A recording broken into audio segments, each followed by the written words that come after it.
Opa, seja bem-vindo aqui a mais um vídeo do meu canal, eu sou o Lucas Knipe. Hoje eu vou falar de uma coisa que é muito polêmica, né? Nessas discussões de melhor da história, né? De descobrir quem é o melhor piloto da história da Fórmula 1, e muitos fãs do Hamilton tentam colocar ele como primeiro lugar, mas existe sempre um argumento que é muito plausível de que ele, quando teve um campeonato de dois pilotos, ele perdeu o que foi o campeonato para o Nico Rosberg. Em igualdade de condições, um piloto acabou superando. E o melhor da história não perderia para um companheiro de equipe, por mais que esse companheiro fosse alguém do talento de Nico Rosberg. E não foi a única vez que o Hamilton perdeu para o seu companheiro de equipe. Vai lembrar que ele perdeu feio para o Button em 2011. E no período de 2010 a 2012, que eles foram companheiros, se somar as 3 temporadas, os resultados do Button são melhores do que o do Hamilton. Então, o melhor da história iria perder para o Button nesses 3 anos seguidos. Obviamente foi 2-1, né? Porque a vantagem de 2011 foi tão grande que o Button acaba ganhando nos 3. Mas o fato é que o Hamilton tem assim alguns argumentos contra. Mas as pessoas vêm falando, usando um argumento contra o Button em 2011 é impossível arrumar um argumento. Mas em 2016 tem aquela muleta. Na Malásia, no Hamilton teve o motor quebrado. De fato, o motor do Hamilton quebrou e o Rosberg acabou sendo campeão, muito em decorrência daquele acidente. Mas vale lembrar que houve outra corrida que ajudou muito o Hamilton no campeonato porque ele não foi punido. Vamos voltar um pouco no tempo em 2016. 2016 começou lá com aquele começo muito bom do Rosberg, as 4 primeiras corridas. Ele tinha sido, acho que pole, ele foi pole na Espanha, ou foi o Hamilton? Acho que ele ultrapassou o Hamilton na largada. Era um início de temporada muito ruim para o Hamilton. Ele foi muito mal na China, vale lembrar que ele ficou em 7º. A corrida de recuperação dele foi muito ruim. O Ricardo Raikkonen, que caiu para último naquela corrida, conseguiram se recuperar melhor e ultrapassaram durante a corrida. Então, foi uma corrida terrível do Hamilton. E o Hamilton não estava muito bem no campeonato. Aí veio o GP de Mônaco, teve o acidente deles na Espanha. Na GP de Mônaco a situação é a seguinte: Rosberg 100 pontos, Raikkonen 61, ou seja, tinha uma Ferrari entre os dois, e ele 59. Era um início de campeonato pavoroso. Aí aconteceu, o GP de Mônaco era a chance da redenção que foi naquele campeonato. E acontece. Descrição: Rosberg estava em segundo, ele em terceiro, manda o Rosberg deixar passar. No Rosberg deixar o Hamilton passar, ele passa. Aí tem aquela estratégia que estava chuva pesada, foi para intermediário, o Hamilton resolveu continuar na pista. E naquela volta ele resolveu na volta parar para colocar pneus de pista seca, enquanto o Ricardo estava colado atrás dele, ele resolveu dar mais uma volta de intermediários, aproveitando que a situação da pista não era totalmente adequada para os pneus secos. E naquela volta o Daniel Ricciardo fez uma volta mágica, só que a Red Bull não estava pronta. E o que aconteceu? Ele parou, voltou atrás do Hamilton. Foi uma petição de 12 segundos e o Ricardo perdeu a corrida naquele momento. Só que aconteceu, durante as voltas seguintes, o Ricardo parecia ter um carro melhor e começou a atacar o Lewis Hamilton. E numa das voltas, o Hamilton cometeu um erro na saída do túnel, e ele acabou meio que escapando da chicane e quase indo na direção do muro. Ele consegue se recuperar e está muito lento. O que o Daniel Ricciardo faz? Ele faz o contorno um pouco mais aberto naquela hora para voltar fechado e tentar sair por fora no traçado, passando o Hamilton, que é uma manobra que seria bem sucedida se o Hamilton, por plena consciência, não tivesse fechado duramente o Ricciardo.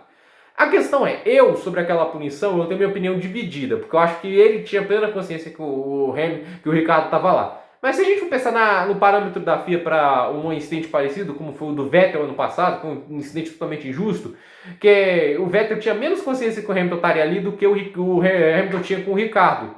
Então, o Vettel volta, ainda tem um espaço até mínimo, porque o Ricardo tinha uma posição significativa naquela hora em Mônaco, é muro, assim.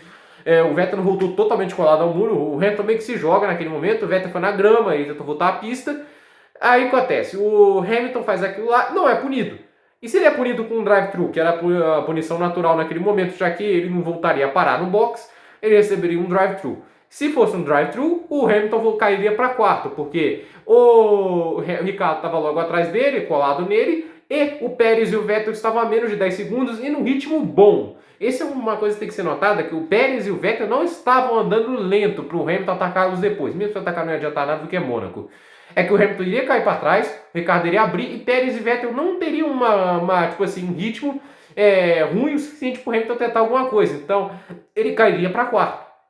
Quantos pontos ele iria perder nisso? 13. Qual a diferença quantos pontos o Hamilton meio que perdeu para o Rosberg lá? 13. Mas até perde mais, porque era 25 pontos que ele não somou. O Rosberg ia chegar em quarto naquela corrida se tivesse continuado na Malásia, né, que eu tô falando, e o Hamilton teria sido o primeiro. A diferença é 13. Obviamente isso é um raciocínio um pouco raso, mas estaria meio anulado esse campeonato. Se a gente pega esses 13 pontos e coloca ali na frente, a diferença do Hamilton para o Rosberg no Japão era de 18. E 18 é uma vantagem significativa. O que acontece? 18 pontos permitiria que o Rosberg, com uma vitória, já matasse o campeonato. Isso era perfeitamente possível. Primeiro porque ele não zoou ninguém, ele estava com 9-6 vitórias até aquele certo ponto do campeonato. O campeonato era dele até aquele momento do Japão. Se o Hamilton tivesse ganhado, valia 9-7 de qualquer jeito. Então assim, falar que o Rosberg não teria condição de vencer as 4 corridas é uma mentira, porque ele tinha ganhado mais até aquele certo momento. Assim, como é que o pessoal fica falando, não, porque o Hamilton é muito melhor. Ele estava perdendo. Assim, eu não vejo uma diferença tão grande de pilotagem do Rosberg para o Hamilton. Eu não vejo.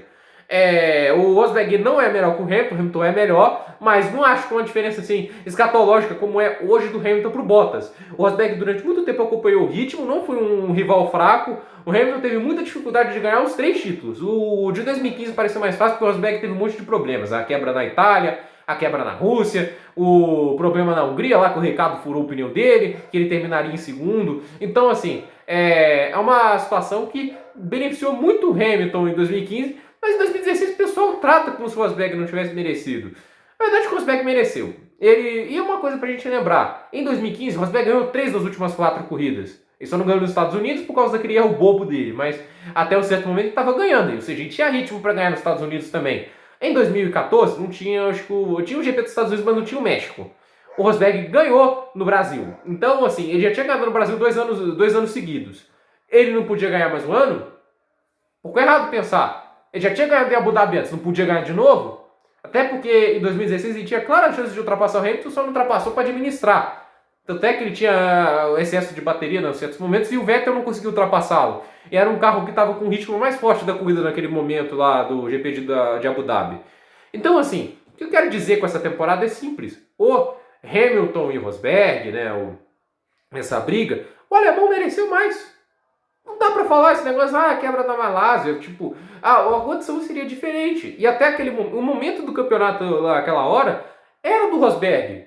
Então o Japão era do Rosberg. O Japão ele abriu a distância para falar, eu já ganhei o campeonato, o que eu tenho que fazer? Eu feijão com arroz.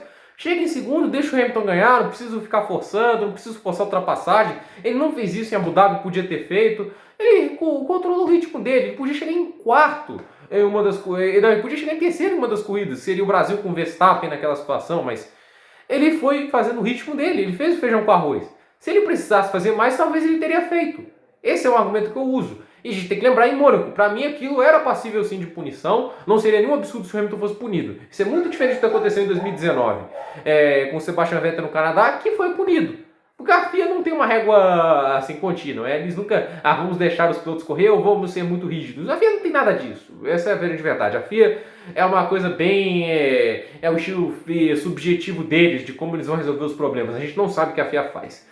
O que eu digo aqui nesse vídeo, o meu objetivo com esse vídeo é dizer, é simples. O título do Hamilton naquele ano não é dele. Em 2016, o pessoal falando, ele era para ter ganhado, já era para estar empatado com o Schumacher. Não é dele, gente.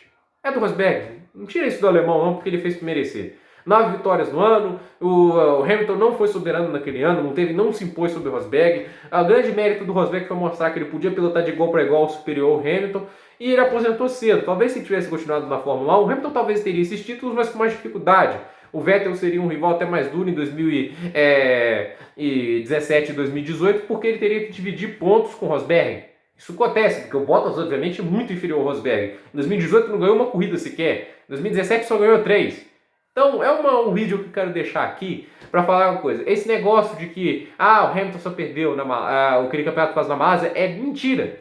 É mentira, porque não dá para ter ideia de se o Hamilton seria campeão. Primeiro, ele não seria líder no Japão. Ele estaria se tornando líder por uma vantagem muito pequena na Malásia. E ele não estava pilotando tão bem assim. Era um ano bem constante, ele teve corridas muito ruins. E o Rosberg foi muito mais constante do que ele. Então, se eu tivesse que falar assim, naquele momento do campeonato, estaria aberto. E não descartaria o Rosberg. E eu acho que o Rosberg seria favorito pelo que ele estava fazendo no ano todo. Porque a gente tem que lembrar, a corrida da Singapura, do Hamilton, foi um desastre também. Pouca gente fala. O Rosberg limpou lá, assim, dominou aquela corrida, enquanto o Hamilton teve sorte de terminar em terceiro, porque o Raikkonen, se não tivesse parado, teria ficado em segundo ou terceiro. Então, assim, esse é um vídeo que eu quero deixar assim, é um mito aquilo lá, O Hamilton é um piloto habilidoso, é um gênio do automobilismo, é o melhor piloto da atualidade, mas não é o melhor da história. Acho que assim, é muito exagerado isso. Senna, Fangio, Alonso que fez muito mais que o Hamilton quando estava na Ferrari, com aquele carro que não era vencedor. Porque o Hamilton realmente, assim, é uma coisa que as pessoas podem até ficar irritadas. Mas sem um carro vencedor, que é o melhor carro do grid, o Hamilton não fez porcaria nenhuma. O Alonso fez. Assim, ele ganhou algumas corridinhas lá, mas não foi um cara protagonista. Em 2010 ficou um pouco zero à esquerda na briga pelo título, que ficou entre Weber, Alonso e Vettel. Ele começou até bem o campeonato, mas no final foi muito mal. Em 2011 levou um balde do Button. Em 2013 não fez quase nada. Até que aquele campeonato lá, o Vettel tomou lá de lavada, mas o Alonso ficou em segundo lugar com muito mais pontos que o Hamilton, com um carro inferior. Por isso que eu acho que o Alonso é melhor, porque nesses carros o Alonso, com um carro inferior, ficou na frente do Hamilton. E eu falo assim, o que o Hamilton fez na Mercedes, outros pilotos fariam. Eu não acho assim que é uma exclusividade do Hamilton, só o Hamilton fez, tem coisa do carro também, gente. Esse é um argumento muito usado para reduzir o Vettel, né, como piloto na história da Fórmula 1. Eu não considero ele um dos 10 melhores, eu acho que o carro tem influência no sucesso dele. Ele é um excelente piloto, mas ele teve muito benefício do carro e outros pilotos teriam feito os 4 títulos que ele fez. Esse é o argumento que eu uso. Então, assim, esse é o vídeo que eu quero deixar. De novo, repetindo pela terceira vez. Aquele negócio que o Hamilton perdeu na Malásia em 2016 é uma muleta para o campeonato que o Rosberg foi superior. Por esse vídeo é isso, gente. Dúvidas nos comentários, deixe seu like, se inscreva no canal, compartilhe esse vídeo e até o próximo vídeo.